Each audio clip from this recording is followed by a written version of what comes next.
খাদ্যের সেফটি, জমিতে heavy metal বেড়ে গেছে, এই হেভি মেটাল রিডিউস যদি না করি আমরা ইচ্ছা করলেও সেফ ফুড প্রোডাকশন করতে পারবো না, কারণ ক্রপের সাথে হেভি মেটাল ইন করে যাবে। সো এটার ব্যাপারে আমরা প্রচন্ড সচেতন।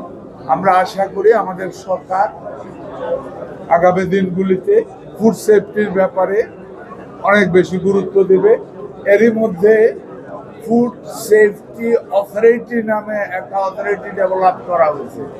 আমি জানতাম না, আমাদের কুমিল্লাতেও এটার অফিস আছে, আমাদের একজন অফিসারকে পেয়ে গেছি। ওই ডিপার্টমেন্টও অনেক ইম্পর্টেন্ট। এক, আমার প্রায়োরিটি কুমিল্লা ডিভিশন প্রতিষ্ঠা করা। দুই, অথবা একের ক, আমার প্রায়োরিটি গুমতি থেকে মাটি কাটা জিরো টলারেন্স। যে কয়দিন মন্ত্রী হিসাবে থাকে, এক, আমার প্রায়োরিটি কুমিল্লা ডিভিশন প্রতিষ্ঠা করা। দুই, অথবা একের ক, আমার প্রায়োরিটি গুমতি থেকে মাটি কাটা জিরো টলারেন্স।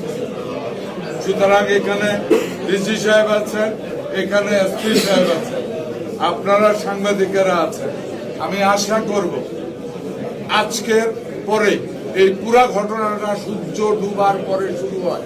আমার কাছে যতটুকু রিপোর্ট আছে এটা অত্যন্ত দুর্ভাগ্যজনক, দুঃখজনক এবং লজ্জাস্কর। আমি এখানে প্রশাসনের দুইজন বড় কর্মকর্তা আছেন।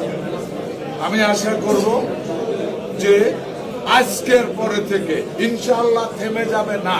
আজকের পরে থেকে এক ফোঁটা মাটিও গুমতি থেকে কেউ কাটতে পারবে না। কুমিল্লার প্রশাসনের ব্যাপারে জোরালো ভূমিকা রাখবে, এটা আমি আশা করি এবং আপনাদের সহযোগিতা চাই। এটার ব্যাপারে সবাইকে অনুরোধ করবো জিরো টলারেন্সে আসে। এত উর্বর মাটি, এত সুন্দর, এই মাটি কাটার জন্য গুমতি ভাঙে, এই মাটি কাটার জন্য উর্বর মাটি ধ্বংস হচ্ছে, এই মাটি জমার জন্য চোরেরা উপদ্রব বাড়ে।